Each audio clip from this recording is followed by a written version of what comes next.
और सारा परिवार बड़े शहर में शिफ्ट हो जाता है।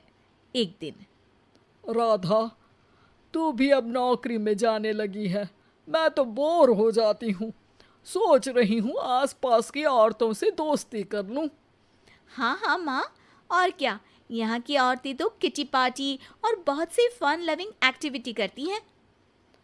तो बेटा, दो चार फन लविंग से मुझे भी मिलवा देना। बहू सास के साथ बाहर निकलती है तो देखती है कि सास की उम्र की जो औरतें टहल रही हैं उनका पहनावा ओढ़ावा सास से बिल्कुल अलग है। लेकिन फिर भी राधा एक औरत को रोकती है। Hello aunty, how are you? Oh great darling.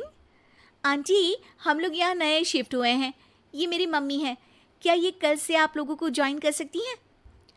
वो औरत सास की तरफ बड़ी ही अजीब नज़रों से देखती है, फिर कहती है, अब ठीक है, कल से भेज देना। सास समझ जाती है कि उस औरत को वो ठीक नहीं लगी, लेकिन फिर भी वो कुछ नहीं बोलती। अगले दिन, अरे माँ, अच्छी सी साड़ी पहनकर तैयार होकर जाइए, आपको आपकी दोस्तों के पास जाना है ना। और नहीं नहीं, मैं सोच रही हूँ घर पर बैठकर टीवी देखूं। वैसे भी रामायण का नया एपिसोड आएगा।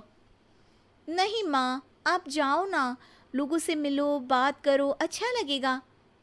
ना चाहते हुए भी सास उन लोगों के पास जाती है, लेकिन सभी सास से बुरा व्यवहार करते हैं।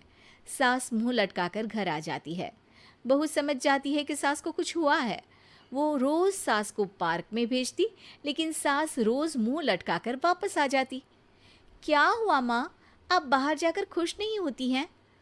अरे बेटा, खुश तो हूँ लेकिन लेकिन क्या माँ, आपको तो लोगों से मिलना, बातें करना अच्छा लगता था। मैं देख रही हूँ कि आजकल आप बाहर से आती हैं तो परेशान सी दिखती हैं। सास कुछ नहीं कहती, अपने कमरे में चली जाती है। अगले दिन राधा चुपके से सास के पीछे पार्क में जाती है। हेलो, कैसे हैं आप लोग? एक औरत मुंह बनाकर साइड हो जाती है। सभी एक दूसरे से बात करती हैं, लेकिन राधा की सास साइड में चुपचाप अकेली बैठी रहती हैं। राधा घर आती है और सास के वापस आने का इंतजार करती है। सास मुंह लटकाकर घर आती है। अरे मम्मी जी, तब से इंतजार कर रही हूँ, जल्दी तैयार हो जाइए, मार्केट जाना है। राधा सास को लेकर बाजार जाती है और उन्हें कुछ मॉडर्न कपड़े दिलाती है। अगले दिन सास उन कपड़ों को पहनकर पार्क में जाती है। Oh my god, you are looking gorgeous. Beautiful top, कहाँ से लिया? हे, मेरे घर में कल किटी है, तुम जरूर आना। अजीब औरतें हो तुम लोग। मैं रोज आती थी तब तो तुम लोग सीधे मुंह बात भी नहीं करती थी। आज इन कपड़ों को देखकर तुम मुझे घर बुला रही हो। लेकिन सुनो, अब मुझे तुम लोगों से कोई बात नहीं करनी और ना ही दोस्ती करनी है। अरे तुम तो बुरा मान गई। वैसे दोस्ती नहीं करनी थी तो ये कायाकल्प क्यों किया? ये मेरी बहू ने किया है। मैं यहाँ सिर्फ ये देखने के लिए आई थी कि तुमको मुझसे समस्या है या मेरे कपड़ों से। कपड़े तो बदले जा सकते हैं। अच्छा चलो, जो भी हो, अब हम लोग तुम्हें अपने साथ रखने को तैयार हैं। लेकिन अब मुझे तुम लोग नहीं पसंद।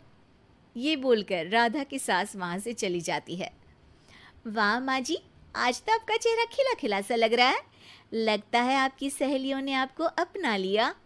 हाँ, वो तो अपनाना ही था। दिखावे वाली जो है वो, मेरे कपड़े बदलते ही उनका दिल बदल गया। लेकिन आज मैं उन्हें मना कर आई, अरे क्यों माँ जी? क्योंकि उन लोगों को मुझसे नहीं मेरे कपड़ों से दोस्ती करनी थी। वैसे मेरे पास तो तू है ना, मेरी प्यारी बहू। मुझे किसी की जरूरत नहीं है। अरे नहीं नहीं माँ जी, आप ऐसा क्यों सोच रही हैं? बेटा, ये गलत भी तो नहीं है। जैसा देश वैसा भेष। क्यों?